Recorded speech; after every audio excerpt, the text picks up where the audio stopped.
As the flickering light of a solitary candle casts long shadows across the room, I find myself compelled to recount the tale of Howard Phillips Lovecraft.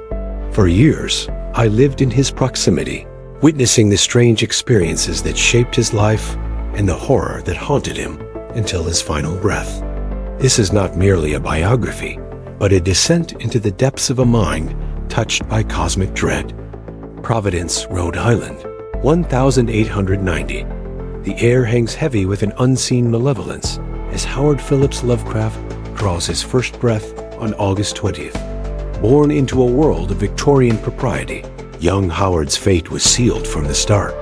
His father, Winfield Scott Lovecraft, a traveling salesman, would soon succumb to the ravages of madness, leaving behind a legacy of whispered secrets and unspoken terrors. Sarah Susan Phillips Lovecraft, Howard's mother, a fragile soul ill-equipped for the harsh realities of life, would retreat into a world of her own making, leaving her son adrift in a sea of uncertainty. The Lovecraft household was a place of eerie silence, punctuated only by hushed conversations and the rustle of turning pages. As a child, Howard found solace in the dusty tomes that lined the family library. Greek myths, Roman legends, and tales from the Far East became his companions, but it was the dark corners of human imagination that truly captivated him. I remember the hours he would spend, hunched over an ancient desk, his small frame illuminated by candlelight as he pored over accounts of eldritch horrors and nameless fears. When Sarah was institutionalized, the last vestiges of normalcy in Howard's life crumbled away. He pulled back into his cozy little reading nook, where his imagination ran wild, planting the seeds of cosmic horror that would later grow into his legendary stories. I can still see him, a pale figure silhouetted against the window, his eyes fixed on some distant point beyond the horizon, as if glimpsing terrors that no mortal was meant to comprehend. Howard often spoke to me of his dreams, vivid nightmares that plagued his slumber and haunted his waking hours. He painted wild, otherworldly scenes where the rules of physics didn't matter, filled with creatures so terrifying that just seeing them could push a person to the brink of insanity. These visions, he confided, were not mere flights of fancy, but glimpses into realms beyond human understanding. In his journals, which I was lucky enough to read, Howard jotted down thousands of these wild night terrors. Tentacled monstrosities, rising from the depths of forgotten oceans.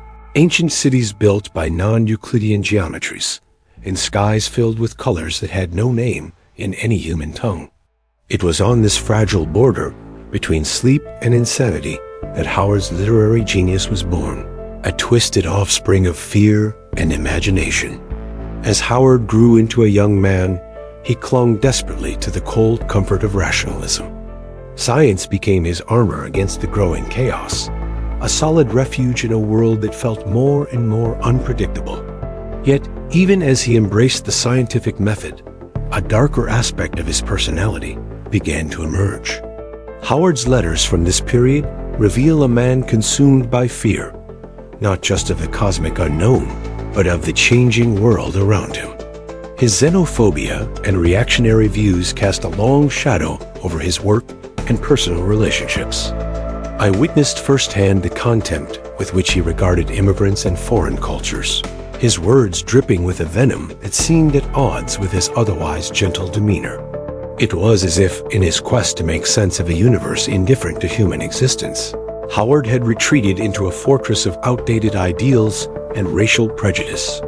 The 1920s and 30s saw the birth of what would become Howard's enduring legacy, the Cthulhu Mythos. In dimly lit rooms, hunched over his typewriter, he wove together a tapestry of ancient gods, lost civilizations, and forbidden knowledge. The great old ones, slumbering beneath the waves, or in the vast emptiness of space, waiting for the stars to align so they might reclaim their dominion over Earth. Cyclopean cities of impossible architecture, home to races so alien that the mere sight of them could shatter the human mind. I remember the feverish intensity with which Howard worked during this period. His eyes would gleam with an almost manic light as he described the latest addition to his pantheon of cosmic horrors. The air around him seemed to thicken, as if the very act of writing these tales was thinning the veil between our world and the realms of nightmare he had created. But as Howard's literary output reached its peak, his personal life began to crumble. Poverty and illness took their toll, and he retreated further into isolation. In his final years, I would often find him alone in his small apartment, surrounded by stacks of manuscripts and unanswered letters. The once vibrant conversationalist had become a shadow of his former self, his body ravaged by cancer and malnutrition. Even in his darkest hours, Howard continued to correspond with fellow writers, his letters a lifeline to the outside world. But the man I knew was fading, consumed by the very horrors he had given life to on the page. On March 15, 1937, Howard Phillips Lovecraft drew his last breath, leaving behind a legacy that would continue to haunt the literary world for generations to come. Today, Lovecraft is hailed as the father of cosmic horror, his creations seeping into every corner of popular culture. Films, comics, and video games all bear the mark of his eldritch imagination. Yet, in celebrating his art, we must also confront the darker aspects of his legacy, the hatred, the anguish, and the madness that fueled his creative fire. As I sit here, in the gathering gloom of twilight, I cannot help but wonder if Howard's greatest fear was not the vast, uncaring universe he wrote about, but the darkness that lurked within his own soul. His life serves as a stark reminder of how thin the line is between genius and insanity, between creation and destruction. The influence of Howard Phillips Lovecraft continues to grow, a testament to the enduring power of his vision. But as we delve deeper into his mythos, we must ask ourselves, at what cost do we embrace these cosmic horrors? Are we, like the ill-fated characters in his stories, risking our own sanity by peering too deeply into the abyss? As night falls and shadows lengthen, I find myself glancing nervously at the corners of the room, half expecting to see tentacles writhing in the darkness. Howard may be gone, but the terrors he unleashed upon the world live on, waiting patiently for unwary minds to stumble upon their eldritch truths. If you've found this journey into the life and mind of H.P. Lovecraft as unsettling as I have, I urge you to subscribe to the Synthetic Oracle channel and activate notifications. And please, don't hesitate to leave your comments below.